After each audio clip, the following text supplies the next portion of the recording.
અમરેલીના સાવરકુંડલામાં પાયાની સુવિધાને લઈ કોંગ્રેસ મેદાને આવ્યું છે।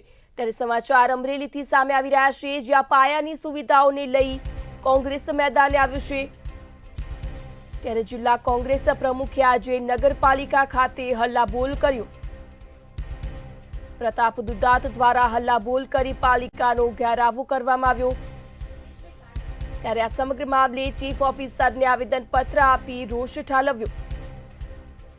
શહેરમાં રોડ રસ્તા ગટરના પ્રશ્નોને લઈ સૂત્રોચ્ચાર કરવામાં આવ્યા। ત્યારે સૂત્રોચ્ચાર કરી પાલિકા ચીફ ઓફિસરને આવેદનપત્ર આપ્યું। કોંગ્રેસ કાર્યકર્તાઓએ હાથમાં બેનરો સાથે વિરોધ કર્યો છે। સમાચાર અમરેલીથી, જ્યાં સાવરકુંડલામાં પાયાની સુવિધાને લઈ કોંગ્રેસ મેદાને આવ્યું છે। સમગ્ર મામલે ચીફ ઓફિસરને આવેદનપત્ર આપી રોષ ઠાલવ્યો।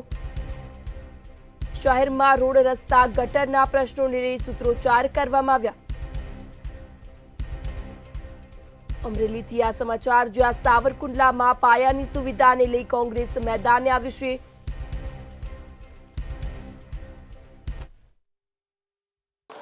આમ તો દર વર્ષે રિદ્ધિ સિદ્ધિ મહાદેવમાં શ્રાવણ મહિનામાં અમારી પરિવાર ટીમ મારફત કોંગ્રેસ પરિવારના અશુભાઈને આખી કિરીટદાદાથી લઈને હિતેશભાઈ બધા જ અમે લોકો દર્શન કરતા હોય, પણ આ વખતે અભિષેકથી શરૂઆત એટલા માટે કરી કે બેફામ બનેલા સત્તાધીશો અને આ હું જે નગરપાલિકાના પ્રાંગણમાં ઊભો છું, આખું ગામ ત્રાહિમામ છે।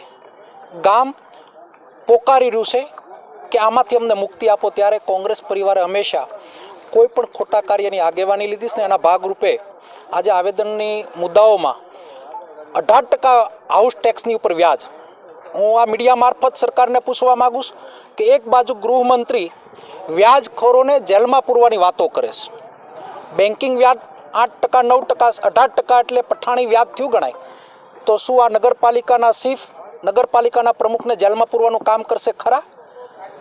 આ ટેક્સીસ માફ નહીં થાય તો આવનાર દિવસોમાં આ ગામના આગેવાનો લઈ અને ચીફ ઓફિસર સહિત બધાને જેલમાં પૂરમ તાળાબંધી નગરપાલિકાની કરવામાં આવશે। ખાડા પૂરવા જરૂરિયાત છે। ઘણા લોકોએ આ રોડ ઉપર જીવ ગુમાવ્યા ત્યારે